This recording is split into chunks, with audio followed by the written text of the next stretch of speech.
Tēnā tātou, he mihi nui kia koutou mai te Aotearoa Māui Studios. Ko Vincent Egan tōku ingoa.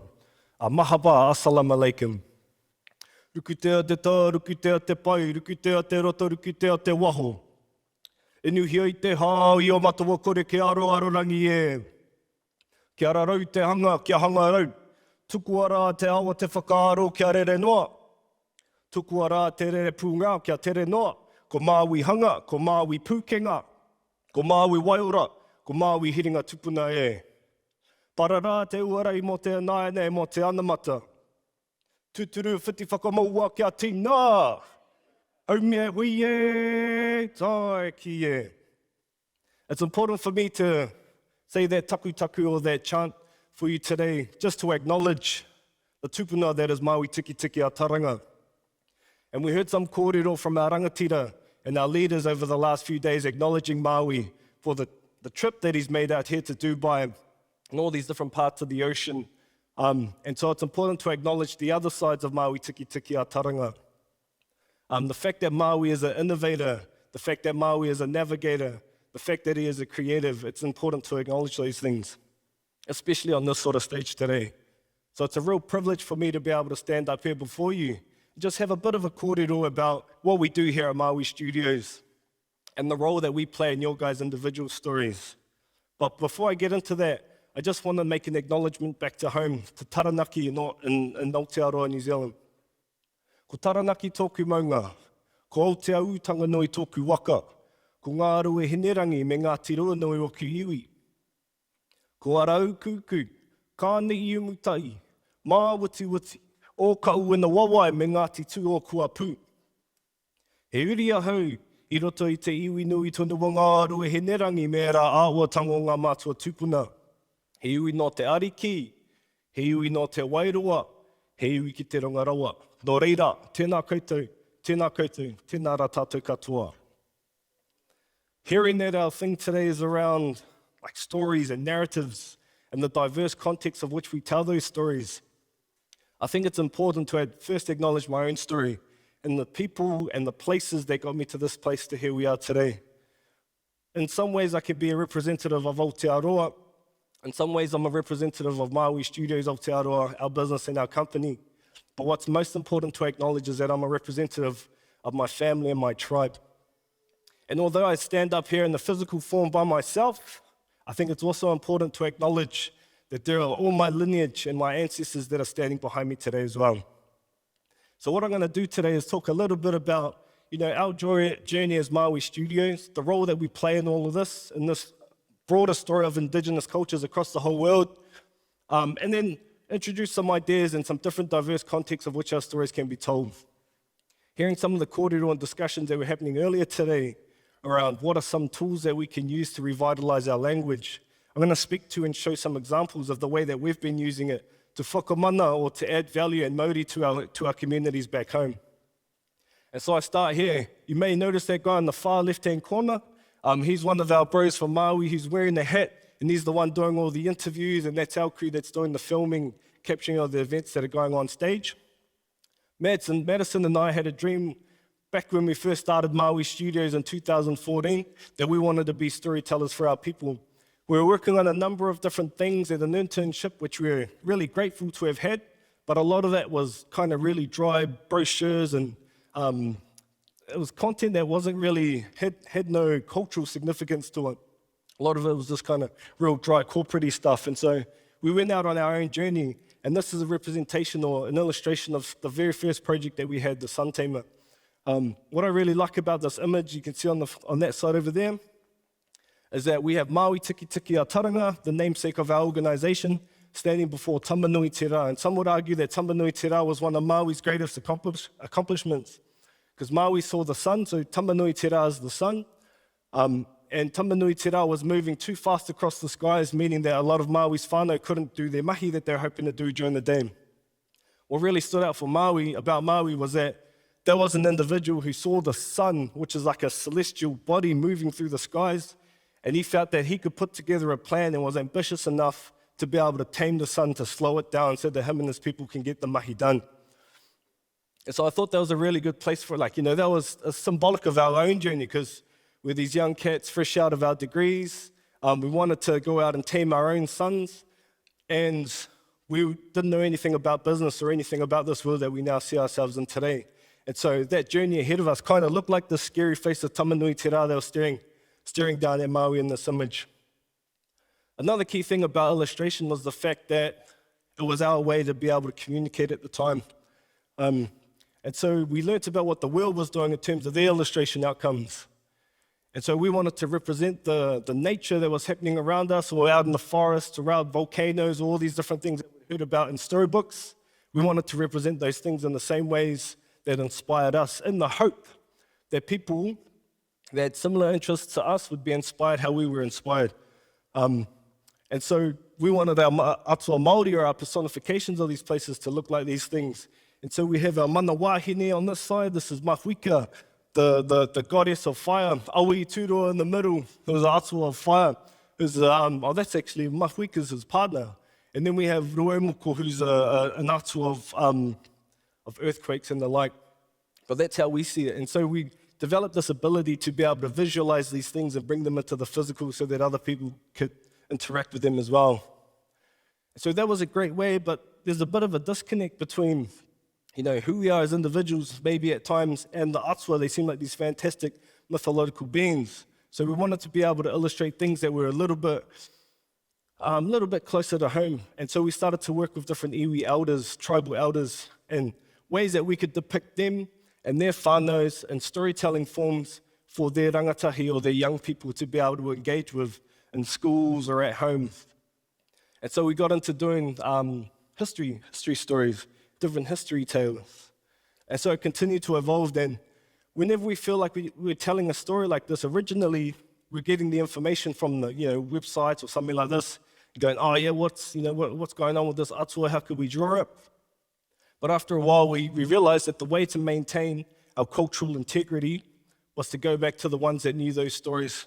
And that was to sit with the elders. And that's exactly what we did. And that's exactly what we do when it comes to our storytelling, is sit with the elders and hear their whakaaro or their thoughts on how those stories should be told, and working towards creating something that's engaging for the young people.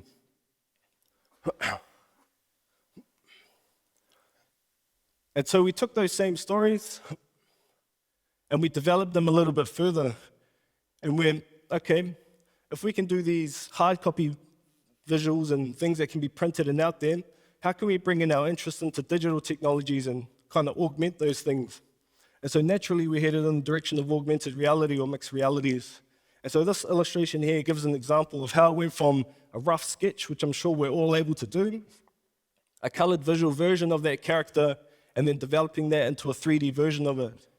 So this character here is kind of like a bridging character to help people, kind of like a little avatar that'll pop up and kind of guide people through the stories. And so we developed the different tupuna, or the elders, in ways that could be interacted with in the same way. And so we see digital representations of those tupuna. So what we thought was quite cool about that is it takes it off the page and it adds all these different levels of immersion into them. And so we see levels where you can have a 3D representation of your tupuna, and you can actually hear their voice, and those ones that are okay with it, they do the voice recording as well. And so we can hear their voice, and the kids can hear their voice as they're reading these stories. And quite often it's their tupuna or their elder that's narrating the stories to them. But you can also add additional elements of sound, so you can have waiata and sound effects just to add another layer or level to those storytelling. And so we want to be able to, just hearing some of the more recent statistics of how, the huge portion or percentage that rangatahi play in each of our communities, and how we want to meet them where they are with content that might be useful to them. And it's not in a way to kind of get in the way of their interests, but it's just to create more content that they can engage with so that they spend more time in that space instead of mainstream, and absorbing values that aren't quite related to their culture. And whether it is at a 2D platformer game of them exploring Asia Pacific or places like Dubai, it's just to have language and content that they can see themselves in. And so we developed things like Auru Mowai, or the Sanctuary platform, where we can have a database of where all these different stories are available so that rangatahi can start to engage with them. It has a number of different stories. But what I'm finding, and these are like fresh kōrero that I'm having, even behind stage before we jumped on stage here today, meeting up with other Indigenous storytellers and hearing about how there's a chance for us to have a collaboration and have a central place where all our stories can be told and accessed using these similar mediums. Because ultimately, we're heading in a direction where instead of seeing these mainstream values, it's great for rangatahi to start seeing themselves in the content that they're consuming. And this is some of the awesome photography coming out of Māui Studios. Again, there's some of Madison's mahi. And then, of course, what are some other, going beyond just capturing our stories as they were in history, what are the new stories that we're beginning to tell? And so using a number of different recycled materials and our own version of korowai and having this ninja sort of character of a toa or a warrior, we've started to just play with what our stories are gonna be like, because there's so much that we can access now, but the way that technology is moving is it's constantly evolving and changing. And emerging technologies give us so many more options for how we can tell our stories and how we can engage with our people in an effort to empower them, I suppose, through that connection, but ultimately to be able to advance our communities through connection, connecting with the technology, being able to leverage it, but also ultimately connecting with themselves. And then when we have the integrity of our culture told by our elders, connecting with our tupuna, our ancestry, I can attest to the value that can come from when the more I become connected with my culture, because I didn't have the privilege of growing up on the marae, the more I connect with my culture, the stronger I feel as a human being, the more confident I am when I engage out in, let's say, things like this, when I know that I have my tupuna behind me and elements of my language that can help to guide me. And so here are some more examples of some of the mahi that the Maui team has been doing, heading out and working with people, because ultimately we see our role in society as to be of service to our people, because they put us in these positions where we are today. They encourage us to get educated. They encourage us to learn the skills that we need to thrive in this day and age as modernization and globalization of things. So we like to go to where the stories are themselves. So this is an example, this is one of my favorite stories of how the bro Mads, he was requested to do a story about the Fafaiti Waka, and that's a waka that sails from Tahiti through to Aotearoa. And so Mads was tasked with jumping on this relatively small waka and navigating the oceans, the 10-foot swells and all the craziness that happens on the high seas. That's the sort of dedication that our kaimahi have when it comes to telling these stories. And so I'll flip through, this is these guys just out in the ocean. So that's the waka just down here on the bottom left-hand corner.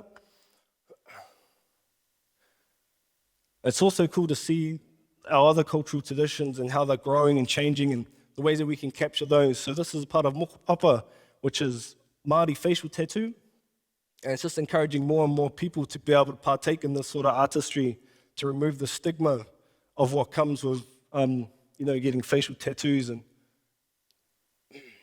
whether it's heading out into the forest themselves to capture these stories. And the more I participate in the thing, the more I'm proud to be a Māori person.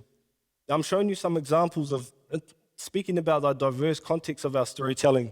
And we're heading into the 3D realm now with some of the developments we're doing with making simulators and other ways for people to engage with their tupuna.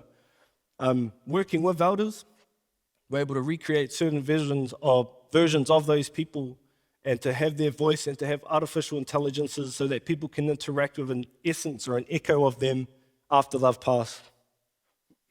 So here are some examples of I've worked with my iwi and taranaki to recreate certain versions of Turuturu Mokai, which is a structural part, and what that could look like, and making it an interactable space instead of, it's kind of overgrown now and it's not really being utilized to its full potential. So we create digital versions of that to make it more accessible to people. There are other cultural spaces of digital and virtual marae. And what I also think is quite useful to touch on is how we can create digital versions of these places, but they often become blueprints or things that we can do in the real world. And so these are all kind of digital composites and concepts of places and things that we're keen to create in our own worlds. And so this is an example of a virtual production studio, a space that we're using, again, to continue our storytelling and having a blueprint for how we can tell stories and make it accessible for other people to tell their own Indigenous story. So that's the same technology that they use for making The Mandalorian. It's So you can add in your own backgrounds and all that sort of thing, just to add another layer of accessibility, especially during the COVID time. And so there are a number of different things that I'd like to talk to you about today, but just thinking about the potential for technology and the uncertainty of it. I could easily go into the detail of what these technologies mean, but I'd just like to acknowledge that this is something that we're going to be having another kōrero about on Friday at 2:45, and that's the uncertainty and the ways that we can weave in our intertraditional culture into the future of storytelling and what that means for our people. So I really appreciate you taking the time to chill with me today and hear some kōrero from Māui Studios. So I really appreciate your time, and I hope everyone has an awesome expo. Tēnā tātou and mauri ora. Thank you very much.